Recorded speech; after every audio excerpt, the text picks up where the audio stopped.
Once again, it's a privilege to be welcome into your homes. Today we are reading from Mark chapter 4, verse 21 to 43.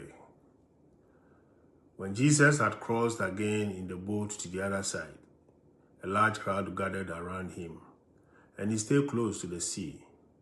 One of the synagogue officials named Jairus came forward.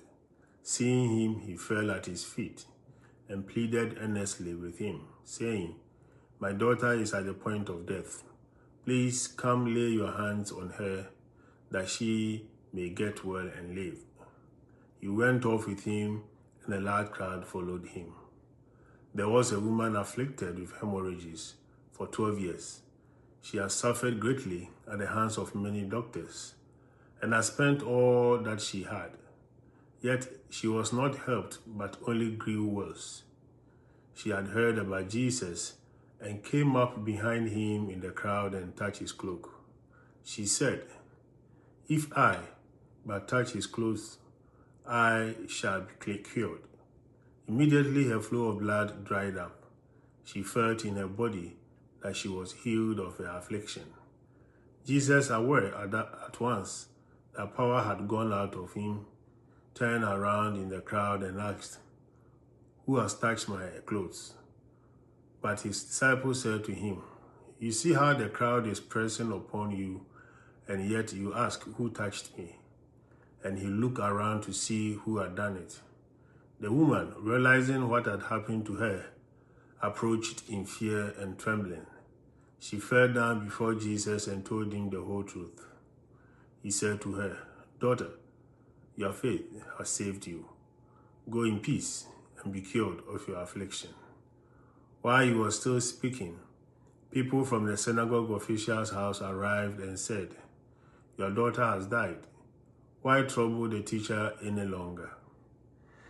Disregarding the message that was reported, Jesus said to the synagogue official, "Do not be afraid. Just have faith." He did not allow anyone to accompany him inside except Peter, James, and John, the brother of James.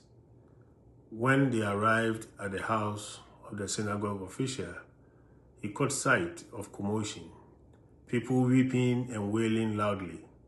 So he went in and said to them, "Why this commotion and weeping? The child is not dead, but asleep." And they ridiculed him. Then he put them all out. He took along the child's father and mother and those who were with him, and entered the room where the child was. He took the child by hand and said to her, "Talitha cum," which means, "Little girl, I say to you, arise." The girl, a child of 12, arose immediately and walked around. At that, they were utterly astounded. He gave strict orders that no one should know this, and said that she should be given something to eat. There are two stories in the reading. There's the story of Jesus healing the daughter of Jairus, and the story of the healing of the woman with a flow of blood. The woman's condition not only cost her a lot of money on physicians, but would have left her on the margins of the community. In virtue of her condition, she would have been considered ritually unclean and would not have been able to attend the synagogue. On his way to the house of Jairus, Jesus is interrupted by this nameless woman who touches the cloak of Jesus, and as a result experiences healing of her condition.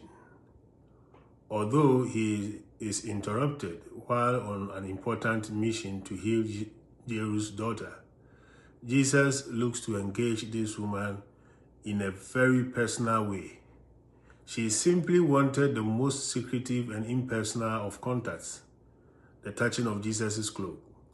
Jesus wanted more. He sensed a woman of faith had touched him and had opened herself to the life-giving power of God's kingdom at work within him. Jesus wanted to acknowledge this woman's faith publicly. He wanted her to witness publicly to her own faith in him.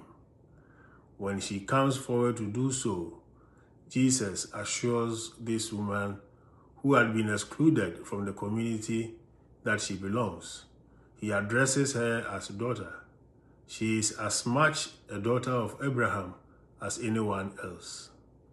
Jesus also acknowledges that while many people were touching him, her touching him was an act of faith that was life-giving for her. The story suggests that when we are heading somewhere and we are delayed or interrupted, the interruption can be just as important as the destination towards which